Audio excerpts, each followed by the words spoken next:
Hi, this is Dr. Phyllis Hayes Reeves, and welcome to another episode of the Redemptive Brilliance Podcast. I am so excited to be with you today. And before we get started, don't forget to hit the subscribe button if you haven't already.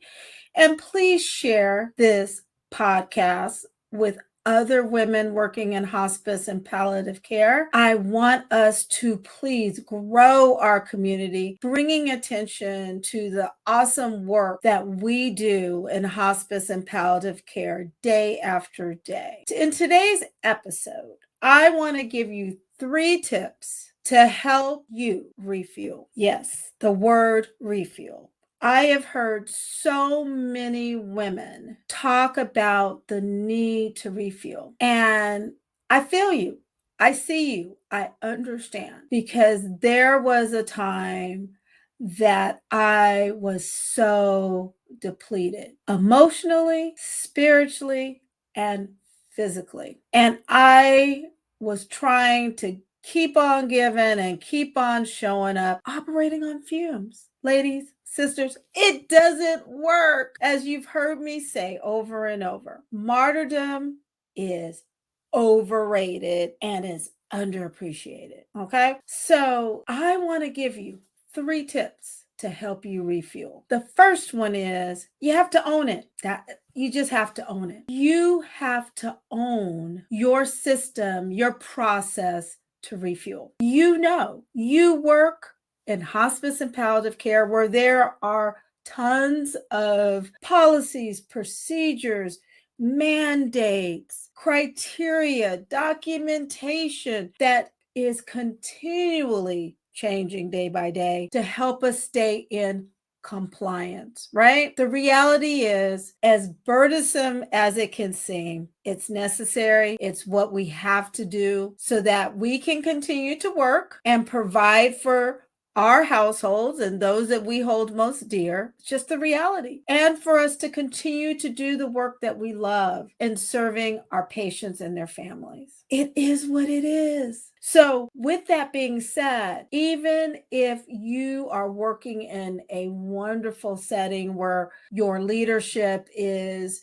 invested in trainings and support, and they tell you, take care, be safe, value your self-care, even if you have comp days, work balance days, the reality is you have to own what you do with your time. That turns into an investment in your refueling, okay? Because most days when you quote have some time, comp time or whatever, what are you doing? You are trying to finish up your documentation. You may have a latte to the side. You may have a wonderful window in front of you. You're working on documentation. You may even be getting some texts from your patients and families because they have your number and they're so attached to you, understandably so, that they reach out to you instead of calling that 800 number, right? And because the wonderful person you are, you respond. And don't get me wrong, that is what makes you special. I know I do the same thing. The reality is, sis, you will not refuel. You won't refuel. You won't refuel. You are still drawing off your tank of emotional, physical, and spiritual. Can I say it? Gas. Okay. So you're operating on fumes. You're operating on fumes. You have to own it. Nobody's going to give it to you. The job is not going to create a time where you have nothing to do. Your patients and families that you serve, they love you. They're not going to create the space for you to refuel. You have to own it. You have to figure it out. You have to prioritize it. You just have to own it. You just have to. Number 2 is you have to go deep. And what I mean by this is all of us came to work in hospice and palliative care. And I truly feel we were called to this work, because those who aren't called, they don't last long. They don't last long. This is not a field of service to go into if you think that home care is easy. It's just not. It's not. It's not.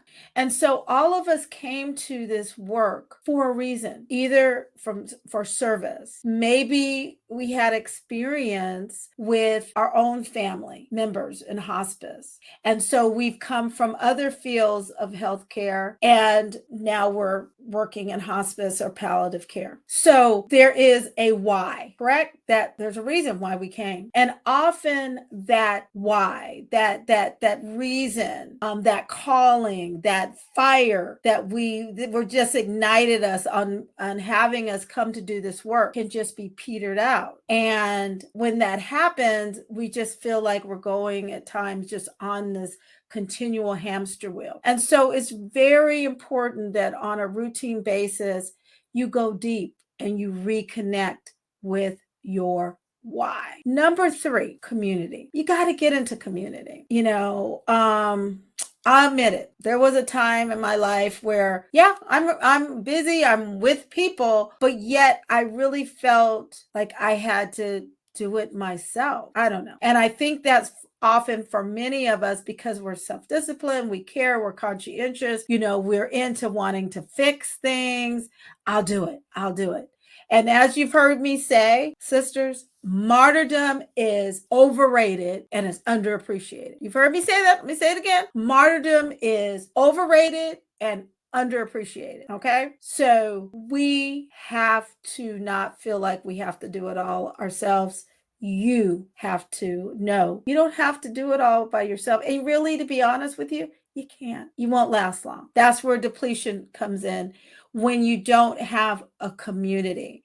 And we know that with the type of work that we do, the type of work that you do day in, day out as a woman working in hospice and palliative care, you see a lot, you hear a lot more than just what you're coming to do in the role of hospice and palliative care. You hear personal secrets, you hear family secrets, you hear fears and potentially regrets. You hear joys, you hear timelines that people are setting, you're hearing goals that they're setting that if they can just live until. You hear life review, very sacred ground stuff. And really, you can't share all of that with people who don't work in the field. You're bound by HIPAA, which means you have to protect the privacy, right? Health information privacy. And some things you see that doing the work because of the person's medical condition, it impacts you, be it the physical things that you see that are complications of their medical condition, the wound care that you do, the other things that come along with what might be plaguing someone, the symptoms, shortness of breath, what happens when they have pain. I'll just say it. Other things where the body is declining and deteriorating. Those are sights that you can't unsee. We see people, you see people at the most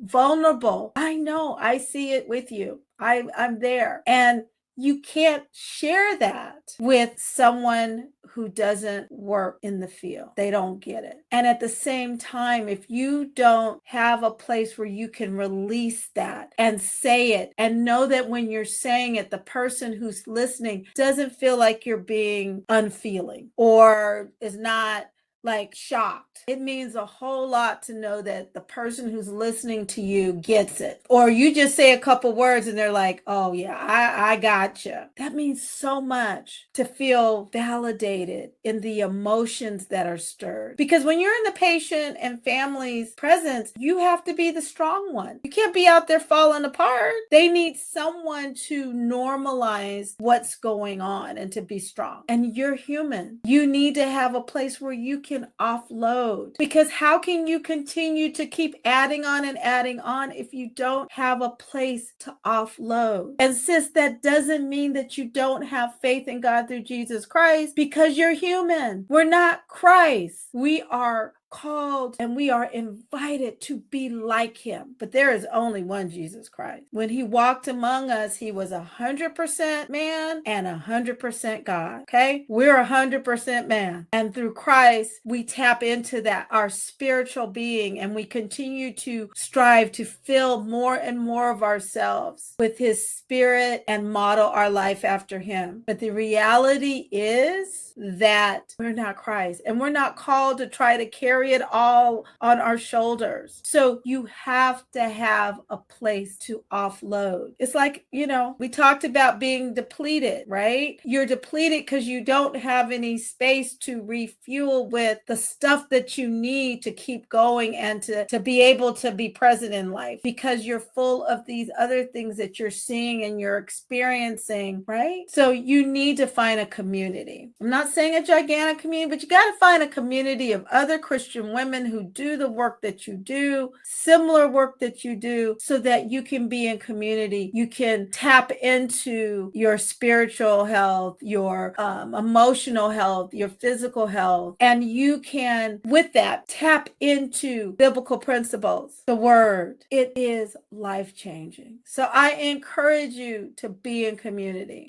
And I really feel it's important. And that's one of the reasons that I have created not only the Redemptive Brilliance podcast, but I have launched the Redemptive Brilliance community, because I know that there's a need. I've heard you. I see you because I'm you. And I want to come alongside you with other women who are like you so we can continue to do the work. So 3 tips to refuel. Own it, sis. Number 2, go deep so you can tap into your why. Number 3 is get into community. It has been my pleasure. I really pray that you enjoyed this episode. Again, don't forget to subscribe. Please share this podcast with others. I am looking forward to expanding this podcast. I'm looking forward to starting not only a local movement, but a national movement and a global movement of Christian women working in hospice and palliative care. I look forward to doing life with you. Okay, so have a blessed one. I look forward to meeting you back here in the Redemptive Brilliance